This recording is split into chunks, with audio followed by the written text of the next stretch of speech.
and or Dan have got time good. to all the rest of it.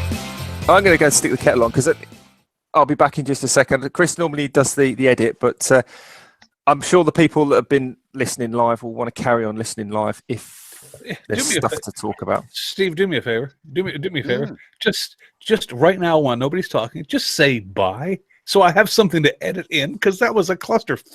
Whatever. Well, you started talking. It wasn't my fault. I was about to say something, and you spoke. You messed it up, Chris. You are to blame for that cluster. I'm sorry, not me. Then please forgive me and correct my mistake for me, if you wouldn't mind, sir, and be my friend and say bye now. I will in my own time. Thank you very much. Do you know what? We'll kick Steve out and just use one from another podcast. It'll be fine. It'll be absolutely fine. Bye. Thank you. God, I hate you guys. I really. Oh.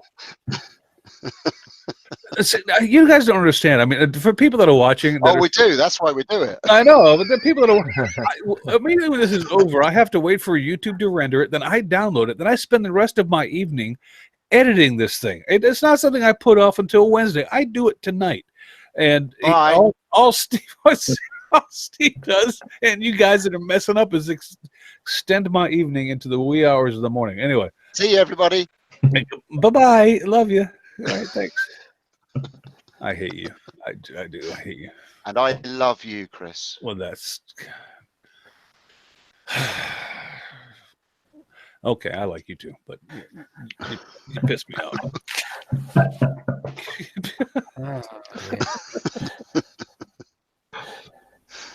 Dan, how are you? Oh. By the way, this is the first time Dan and I have met. So, Dan, it was nice to meet you. Yeah, no, thank you, and you. I've watched quite a few, but we're sorry. Yeah, well, Yeah. Sorry about that. Yeah, The editing sucks, doesn't it, Dan? it's always nice because I'm just ready for bed now. Steve, you're pushing it. You're pushing it. I'm glad your live died. Thank you, Dan. Yeah. Dan's my friend. I like Dan. I'm glad your late's freaking done. I've had to put with Steve far too many times already. So I hope that cost you hundreds of dollars use. Actually, no. No, it hasn't. I'm not getting to that yet, but no, it hasn't. No. Well, that's just quite the opposite. Actually, that's disappointing. Let's just say we've got some very good people in the community. Oh, we have awesome people in the community. Mm. And I know who you're talking about, and it's cool. All right. Yeah.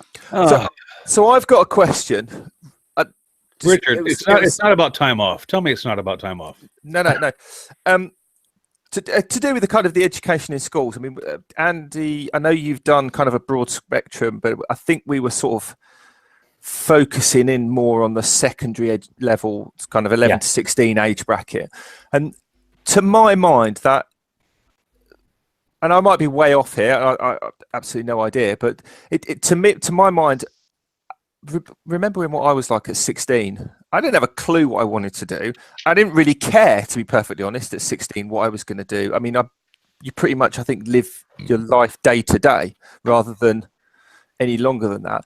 And to my mind, that age group should be, I think, a more general, broad slice of education. So to that end, you've got obviously your core subjects, your maths, science, English or whatever, but then you've got your foreign languages, and then you've got your kind of hands-on-y sort of art type stuff. Well, Richard, that's what I was talking about when I was talking about diversity, is because even though you're 16, I mean, hell, I didn't know what I wanted to do for a living until, well, I mean, I did, but it was a dream and whatever. Anyway, but I mean, for the most part, you really don't know what you want to do for a living for quite some time after secondary school. But when you're 18 or 16 or the ages you're talking about, the impressionable ages, it isn't so much trying to focus people into what they're going to do for the rest of their lives. It's exposing them to opportunities that are out there, and the exposure to the things that they may be good at or may have an aptitude towards is what I was trying to get at as a point to what could currently be lacking, because you don't know that you're going to be interested in something until you actually discover it. I mean, because if you're not able to discover it, how the fuck do you know?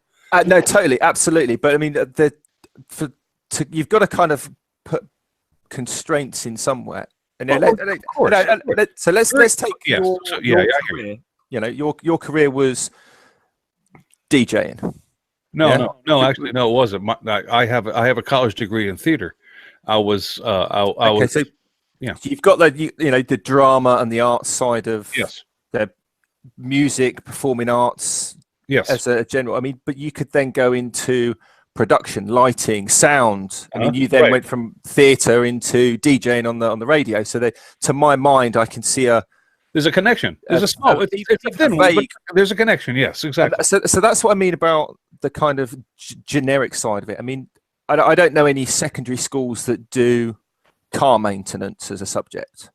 There might be, I don't know, but to my mind, that's a hands-on subject, right?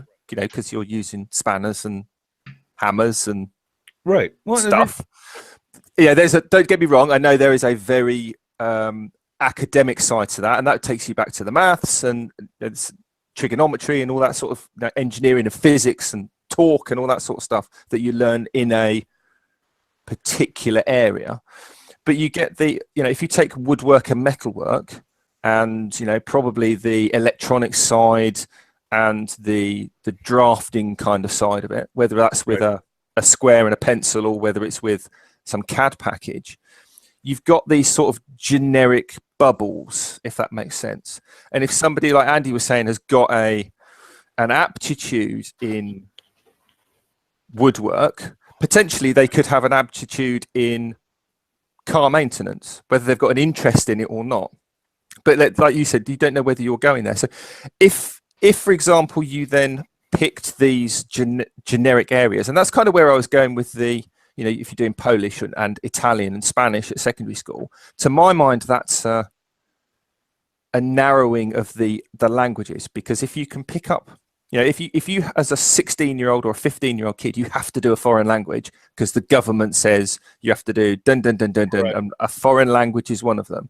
If you've got a choice of 6 foreign languages, that's 6 classes potentially, or you've got you've only got teachers for 3 of them, or you've only got kids interested to fill 3 of them. Why give them the choice? Why not narrow that down to posts you can fill from the teaching side, classrooms you have got in terms of your resources?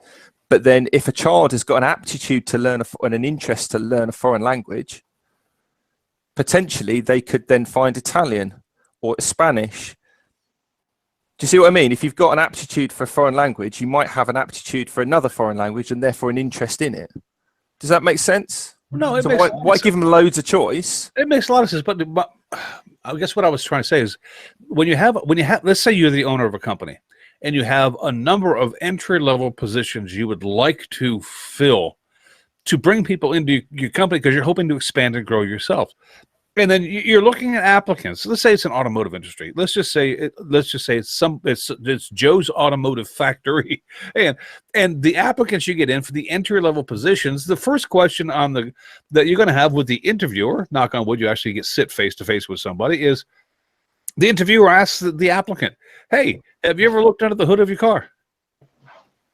And if you're faced with a bunch of applicants who continually say, "No, not really. No, not really," then where do you find the aptitude? I mean, it's like I mean, that's very generalized, But that's what I'm saying. Is like, how do you know if somebody's going to be good at what you're looking to employ them for, if they have not been exposed to it? If they haven't cracked the hood of their car, how can I expect to educate this kid on how to work on an engine? Unless I want to start from square one, which should have happened back when they were in school, not now. Not when they're in the workforce, not when they're trying to put bread on their table. This is not a good way to send our kids out into the public to make a living. This is what I'm saying. But then you've got the further education side, so the sixth form college. I mean, certainly here in the UK, you leave school at 16, right? And then you've got another 2 years where you could do your A levels. So you could say, right, I'm going to do an advanced level in maths and physics, and also now I can do psychology. Or also now I can do Italian, and the Italian that class then turned around and said, "Well, have you got French?" No, I never did French. I never did the foreign language at school. I hated it, but I fancy Italian. You've got kids that are going into almost that filter, that funnel. Yeah. Right. So you get kids leaving school who potentially were academic and don't necessarily know where they go. They go, well, I want to carry on doing art because I liked it, or I want to carry on doing physics and maths, or I've got my English and my sort of, I can write and I can spell and I've got a bit of a brain. So now I'll take it off into a slightly more, Maybe you become a journalist. Media studies, journalism, Right. politics at the next level, which you could throw in. That's where the exposure comes in, the interest Exactly. peaks across. That was my entire point. Guys, look, I'm going to run. I'm going to take off. You guys can finish this conversation, and we can talk. And I would love to have this conversation again, perhaps, with Something more to talk about. with both Dan and Andy, so we could have a chance to reflect on what we've talked about, and then perhaps refine the message. But either way, it was a great conversation, guys. Thank you for letting me be part of it. Dan, it was nice meeting you. Andy, it was good to talk to you again. The rest of you guys, Speak to you, Chris. I don't care. Take it easy, Chris. I'll talk to you I guys love later. you, Chris. Just go on, get out. Steve, we'll Get talk. out. We'll talk. All right, see you guys. Get out of my classroom. Bye. But you hit something on the head there, Rich. Yeah, you've got the that whole kind of thing of how do you get the curriculum that is going to give everyone the opportunities to experience things, because that actually designing that is quite tricky, and then having making sure that no one misses out on potential, making sure that can we actually work out what jobs are going to be in existence that we need to prepare people for. I mean, I used to say to kids all the time, when I was in school, a web designer was another name for a spider. There was no such thing as a web designer when I was in school. Didn't exist. A web was something that you found in a corner if you hadn't cleaned properly. There was no such thing as web designers. We don't know what jobs there are going to be in the future. It's hard to predict, and that's one battle that schools, the government have to actually face. It's not just the government basically sets out a curriculum that schools have got to follow, and of course, if you kind of go, well, we need to get better. So, for example, a few years ago, they increased the priority on coding. So everyone has to now be exposed to coding. It wasn't a case of, you'd only do it if you chose to do, computer studies as a separate GCSE as opposed to ICT. 15 years ago, everyone had to do ICT skills. Now that ICT skills have kind of almost forgotten, but everyone's now got to do coding because there's a shortage and there's a need for people who can code. But if you go, okay, well, everyone's going to do coding. Well, have we got teachers that can do that? Have we got the resources? Have we got something else that we can drop off the curriculum? Yeah, and so there's always that at the kind end of of the day, balance. you've got a finite amount of time. You've got 6 lessons a day, 5 days a week, or whatever it is. That's it's straight away a huge constraint before you go down the how many classrooms have I got, how many teachers have I got, all that sort of stuff. And I totally get that. I just wonder whether, and if it's more general in its scope, do you need to expose like coding? Does everyone need to do coding? Really? No. Not in my opinion. But pretty much everyone needs to know what a computer looks like, because there are very few avenues of society today that don't use a computer. A lot of jobs now require use of a computer. How many schools, and there are some that do it, but it's a very, very small percentage. How many schools teach their students how to touch type? Oh, probably none. I mean, my school had typewriters like in a classroom, and they weren't even teaching that anymore. There was this one classroom just solely set up to teach people to touch. And that's a leftover from when there was that need for pools of secretaries. Yeah, absolutely. Which of course doesn't exist anymore. But it kind of does, because everyone. I mean, I can't touch type. I can type pretty quick. And I think I don't know anyone that isn't kind of retirement age that can't type at a fast enough standard. That you know people that use computers. I don't think it's going to be long until there is the two-thumb keyboard developed. Well, forget that. It'd be voice recognition. Yeah, I mean, OCR technology has been around for 20 years, and it was pretty good then. So chances are, I mean, we've all got them on our phones. But do we need that typing skill? Do we need to teach people? Because you just do it, don't you? You know, there are certain things that you don't need to teach people. You don't need to take their time. It's like you have to learn it. We teach typing. We teach typing in our school with special needs. It's very important for special needs for their communication. Yeah. Okay. So, but that's a very small and niche area of society. You think of the basic skills that they used to teach for ICT when I was at school. It was the basic Excel work. It was the basic Word documents. It was almost turning on and turning off a computer. My 5-year-old now can zoom in on a photograph. She can look at a phone and swipe left, swipe right. She does all that, and that's by watching us as parents. We've never taught her how to use a phone. We've never said you do this, you do that. I mean, obviously we try and keep her away from it where we can. But kids are now learning basic computer skills before they even get to junior school. Whereas when, especially when I was at school, tablets, laptops were just starting to come in more mainstream, and there were still people that didn't have them. Now the vast majority of people have access to these devices relatively cheap. And that's the thing. You look at kids for Christmas these days when they say, "Right, what do you want for Christmas?" They don't ask for A-Team and Action Man and whatever things like that. Miss Wet the Bed, fucking dolls and all that sort of stuff. They ask for tablets and iPhones and all that sort of stuff. When I came out of education and set up the shop, I wanted to keep a hand in, so I became a governor at my daughter's junior school, which she started in September. And one of the interesting comments at one of the meetings was the fact that there was a debate about Apple Watches and the fact, what are you doing about Apple Watches? Because there are kids that are coming to school with £500 devices on their wrists. They're not allowed to use a phone at school, but they've got an Apple Watch and they're 9-year-old, So there's all these things as well. That's kind of to my mind, that's something that's just a waste of your time, because what parent can't make their own decision that there's no way on earth you're taking that to school? Take it off now. That's just a common sensey thing to my mind. Obviously it's not, because you're having a discussion.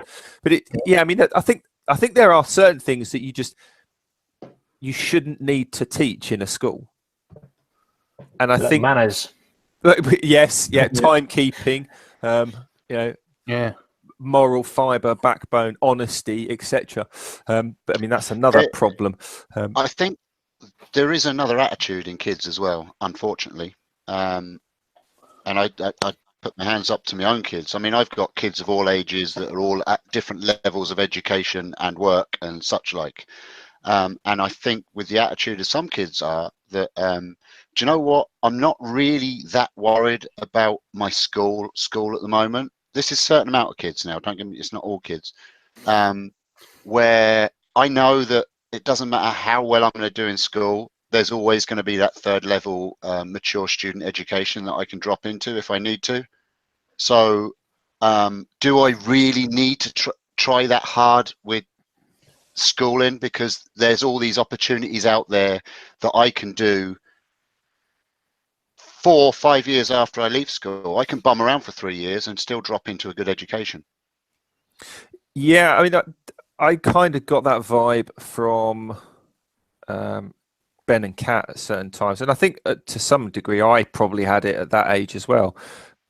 But what you don't realise is, and probably as a parent, is something that I would really kind of instill is, yeah, absolutely. You can, if you completely hash up your GCSEs, you can always go and do retakes for a year. And, if you don't get the the grades you want in particular subjects, you can always, go off and do this and then go back later and all the rest of it. But you got to pay for that.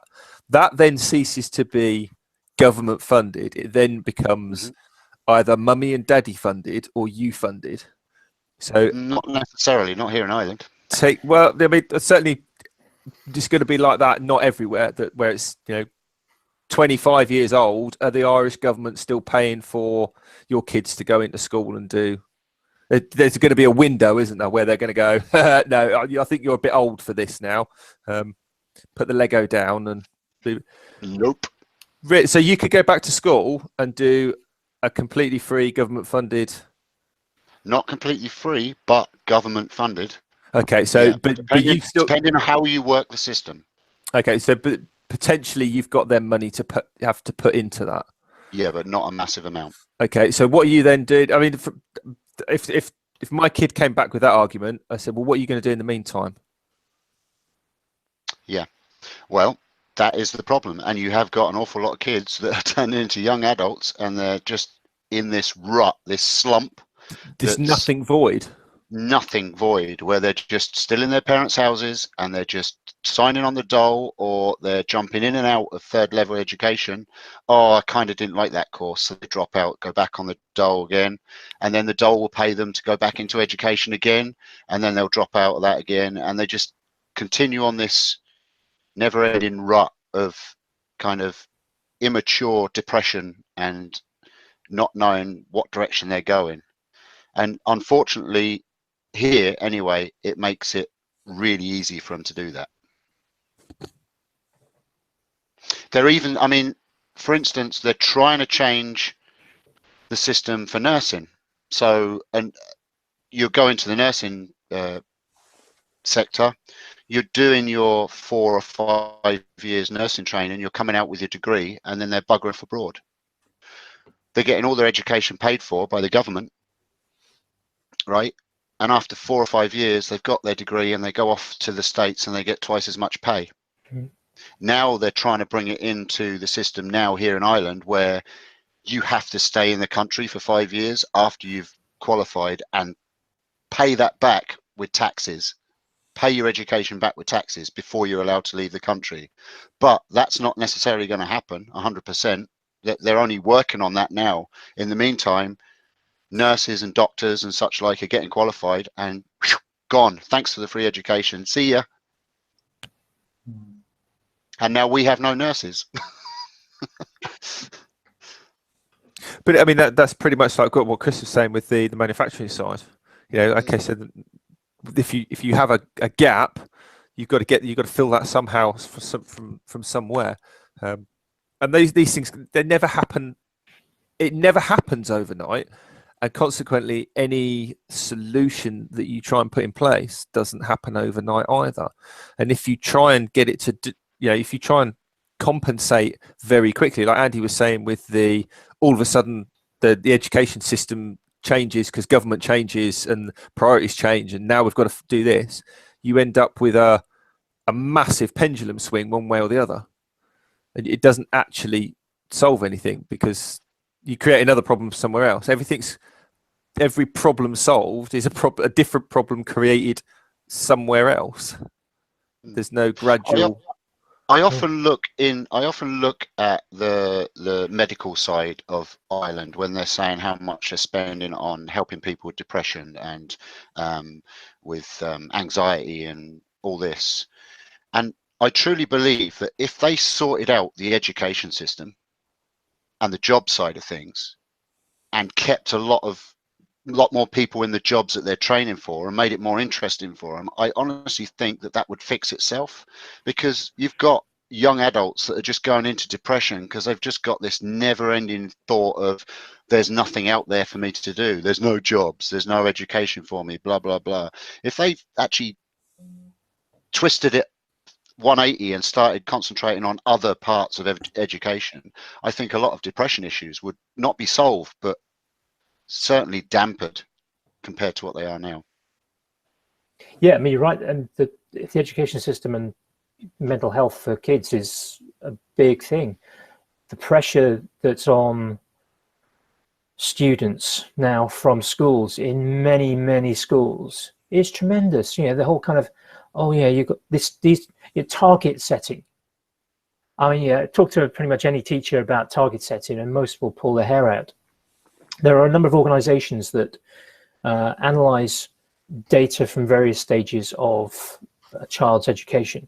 So looking at kind of tests at age 3, 7, 11, 14, 16, depending on what data is available. And that's then plotted against kind of, you know, input and output. It can look at contextual situations, you know, what part of the country they're in, all sorts of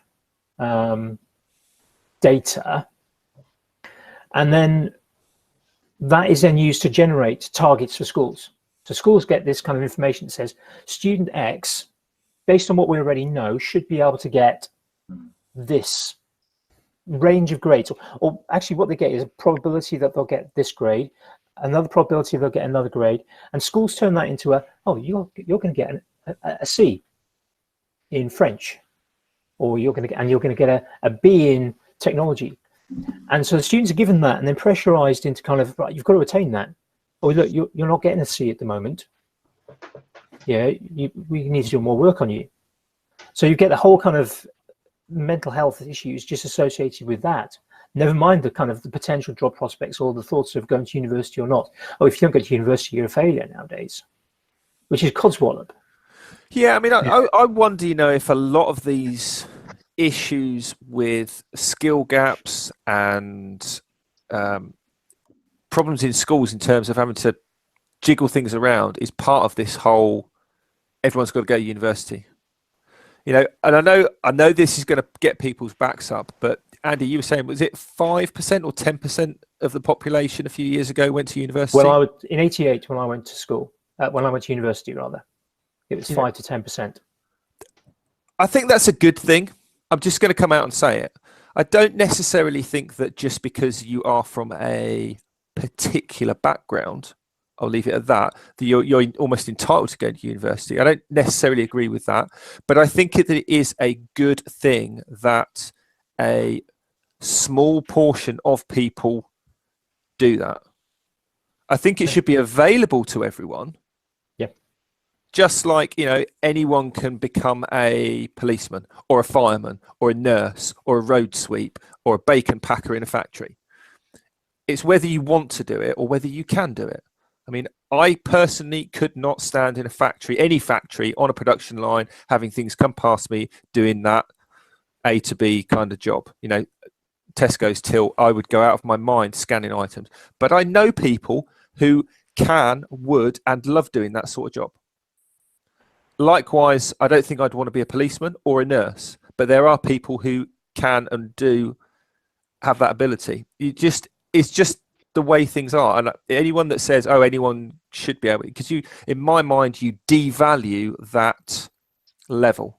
If you bring everyone up to the bar of, oh, you know, it's almost, it goes back to that school sports day race, you know, whether it happens or not, I very much doubt, but, you know, everyone gets a badge for taking part.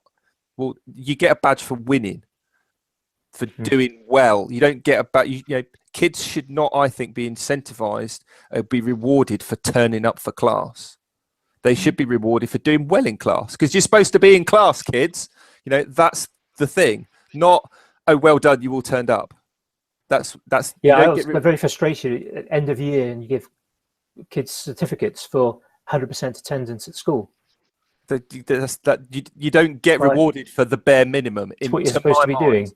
And you can't, it's not their fault if they've been ill. Absolutely, yeah. I mean, on the same side, you know, there are kids out there that, you know, they would do well if they could get 100% attendance in a week, because and that's not the school's fault. That is a further down the chain fault to my mind. And I've been fortunate I haven't been exposed to that, and I didn't have that issue when I was a kid, and I don't want to go down that road. But it just seems to me that when you devalue certain good things, when you take everyone up to the high level, that devalues it. It's like what's the thing where you just print loads more money? Inflation. You know, if you just print money and everyone's got millions of pounds, that means the pound's worth less. You know, it's basic economics, isn't it? The same happens with skill and all that sort of stuff as well. And I don't like that. And on that note, we got to end the broadcast because Chris wants to download it. So I'm going to press bye-bye. Bye-bye. We will say cheerio to everyone in the live chat. So whether we'll stay on afterwards, I don't know. Yeah. Okay, everybody. So catch you all later. Bonjour. Bye. See that, Chris? He done it right for me. He likes me.